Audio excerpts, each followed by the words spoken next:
சென்னை எப்பவுமே திமுகவோட கோட்டை தாங்க.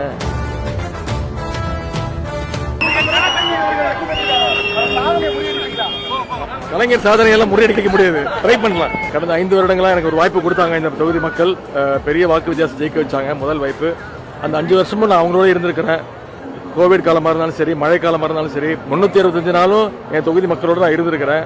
அதற்கான வரவேற்பு இப்போ தெரியுது. நிச்சயம் பெரிய வாக்கு வித்தியாசம் ஜெயிக்க வைப்பாங்க. சென்னை எப்பவுமே திமுகவோட கோட்டை தாங்க. இந்த முறையும் நிச்சயமா சென்னைக்கு நிறைய திட்டங்களை நம்முடைய முதலமைச்சர் பண்ணியிருக்கிறோம். நம்முடைய அரசு பண்ணியிருக்கு. வட சென்னை வளர்ச்சி திட்டம் பண்ணியிருக்கு. சாலை மேம்பாட்டு பணிகள், குறிப்பாக மழைநீர் வடிகால்கள் பெருமளவில் பண்ணியிருக்கிறோம். ஒரு வருஷமும் அந்த மழை பெய்யும் போது தண்ணி வடிகால் வசதிகள்லாம் அவ்வளோ சிறப்பாக பண்ணியிருக்கிறோம். நாங்கள் நிச்சயம் புதிய மேம்பாலங்கள் வந்திருக்கு. சென்னையுடைய கட்டமைப்பு எப்போவுமே திமுக அரசு தான் சிறப்பாக பண்ணியிருக்கிறோம். அதனால் சென்னை மக்கள் நிச்சயம் மீண்டும் திமுகவுக்கு, உதயசூரியனுக்கு, எங்களுடைய கூட்டணிக்கு, மதச்சார்பற்ற முற்போக்கு கூட்டணிக்கு ஆதரவு கொடுப்பாங்க, நம்பிக்கை இருக்கு.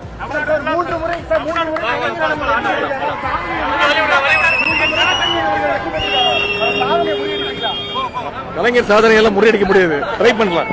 தமிழ்நாட்டுக்கு வந்தா தமிழ் பாசத்துல நம்மையே மிஞ்சக்கூடிய அளவுக்கு நடிக்கிறாங்க இல்லையா? இதுவே பீகார் மாநிலத்துல தேர்தல் நடந்தப்போ பிரதமர் மோடி என்ன பேசினார்? தமிழ்நாட்டுல பீகார் மக்களை தொடர்ந்து துன்பப்படுத்துறாங்க என்று ஒரு பொய்யை பேசினார். அவர் வகிக்கக்கூடிய உயர்ந்த பதவிக்கு தகுதியான பேச்சா இது? தமிழ்நாட்டுக்கு வாக்கு கேட்க வந்த போது நீங்க இதை பேசினீர்களே, இப்போ தமிழ்நாட்டுக்கு நீங்க வாக்கு கேட்க வர போறீங்க. பீகார்ல பேசுற வார்த்தையை தமிழ்நாட்டுல தைரியம் இருந்தால் பிரதமர் மோடி அவர்கள் சொல்வாரா? இதைத்தான் நான் கேட்கிறேன். தமிழ்நாட்டில் பல்வேறு இனம், மொழி, மாநிலங்களை சார்ந்த மக்கள் அமைதியாக வாழ்ந்து கொண்டிருக்கிறார்கள், நிம்மதியாக இருக்கிறாங்க. இப்படி வந்தாரை வாழ வைக்கக்கூடிய நம்மை பார்த்து அபாண்டமா பழி போட்டவர் தான் பிரதமர் மோடி அவர்கள். ஒன்றியத்தில் ஒரு கல்வி அமைச்சர் இருக்கிறார். யாரு? மிஸ்டர் தர்மேந்திர பிரதான் அவர்கள். அவர் இதைவிட மோசமாக பேசினார். நாடாளுமன்றத்திலேயே பேசினார். தமிழர்கள் நாகரிகமற்றவர்கள் பேசினார். நாம எதிர்த்து குரல் கொடுத்த பிறகுதான் பணிந்து மன்னிப்பு கேட்டார். ஒடிசா மாநிலத்திலேயும் தமிழர்களை எப்படியெல்லாம் அசிங்கப்படுத்தினாங்க, மறக்க முடியுமா? நம்மை கேவலப்படுத்தி விளம்பரங்கள் எல்லாம் எடுத்து வெளியிட்டாங்க. அதை விட கொடுமை என்ன தெரியுமா? பூரி ஜெகநாதர் கோயில் இருக்க வேண்டிய கருவூல சாவிய தமிழ்நாட்டுக்கு போயிடுச்சு அப்படின்னு சொல்லி தமிழர்களை திருடர்களாக சித்தரித்து பேசினார். குடியரசு அணிவகுப்புல மருது சகோதரர்கள், வேலுநாச்சியார், வாபூசி, பாரதியார் ஆகியோருடைய உருவங்கள் இடம்பெற்ற தமிழ்நாடு அரசினுடைய அலங்கார ஊர்திக்கு இடமில்லைன்னு மறுத்தாங்க. இதனாலதான் தமிழ்நாட்டில் உங்களுக்கு இடம் இல்லை என்று எங்கள் மக்கள் சொல்றாங்க. இன்னும் இருக்கு.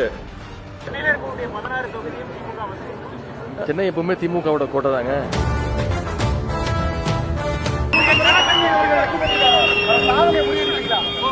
கலைஞர் சாதனையெல்லாம் முறியடிக்க முடியாது, ட்ரை பண்ணலாம். கடந்த 5 வருடங்களா எனக்கு ஒரு வாய்ப்பு கொடுத்தாங்க இந்த தொகுதி மக்கள். பெரிய வாக்கு வித்தியாசம் ஜெயிக்க வச்சாங்க முதல் வாய்ப்பு. அந்த 5 வருஷமும் நான் அவங்களோட இருந்திருக்கிறேன். கோவிட் காலமாக இருந்தாலும் சரி, மழை காலமாக இருந்தாலும் சரி, 365 நாளும் என் தொகுதி மக்களோட நான் இருந்திருக்கிறேன். அதற்கான வரவேற்பு இப்போ தெரியுது. நிச்சயம் பெரிய வாக்கு வித்தியாசம் ஜெயிக்க வைப்பாங்க. சென்னை எப்பவுமே திமுகவோட கோட்டை தாங்க.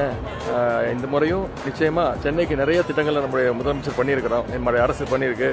வட சென்னை வளர்ச்சி திட்டம் பண்ணியிருக்கு. சாலை மேம்பாட்டு பணிகள், குறிப்பாக மழைநீர் வடிகால்கள் பெருமளவில் பண்ணியிருக்கிறோம். ஒரு வருஷமும் அந்த மழை பெய்யும் போது தண்ணி வடிகால் வசதிகள்லாம் அவ்வளோ சிறப்பாக பண்ணியிருக்கிறோம். நாங்கள் நிச்சயம் புதிய மேம்பாலங்கள் வந்திருக்கு. சென்னையுடைய கட்டமைப்பு எப்போவுமே திமுக அரசு தான் சிறப்பாக பண்ணியிருக்கிறோம். அதனால் சென்னை மக்கள் நிச்சயம் மீண்டும் திமுகவுக்கு, உதயசூரியனுக்கு, எங்களுடைய கூட்டணிக்கு, மதச்சார்பற்ற முற்போக்கு கூட்டணிக்கு ஆதரவு கொடுப்பாங்க, நம்பிக்கை இருக்கு.